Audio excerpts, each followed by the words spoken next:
Hello guys, welcome to our channel. तो guys आज हम आप लोगों को बताने जा रहे हैं कि आप अपने माउस क्लिक का फंक्शन को कैसे चेंज कर सकते हैं। जी हाँ, आप चेंज कर सकते हैं। जो आप वर्क राइट क्लिक करके कर सकते हैं वो आप लेफ्ट क्लिक भी करके कर सकते हैं, और लेफ्ट क्लिक का फंक्शन आप राइट क्लिक भी कर सकते हैं।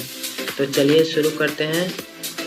हम लोगों को स्टार्ट बटन पर जाना है, सेटिंग्स पर जाना है, और यहाँ पे आपको ब्लूटूथ एंड डिवाइसेस पर जाना है, और यहाँ पे आपको एक माउस का ऑप्शन दिखेगा तो आपको इस पर क्लिक करना है। जैसे ही क्लिक कीजिएगा यहाँ पे एक ऑप्शन आएगा प्राइमरी माउस बटन, तो आपको यहाँ से इसको लेफ्ट से राइट जैसे ही करिएगा आपका माउस का फंक्शन है जो चेंज हो जाएगा। जो आप राइट क्लिक करके किसी फाइल को ओपन करते हैं तो आप लेफ्ट क्लिक करिएगा तो वो राइट क्लिक का काम करेगा।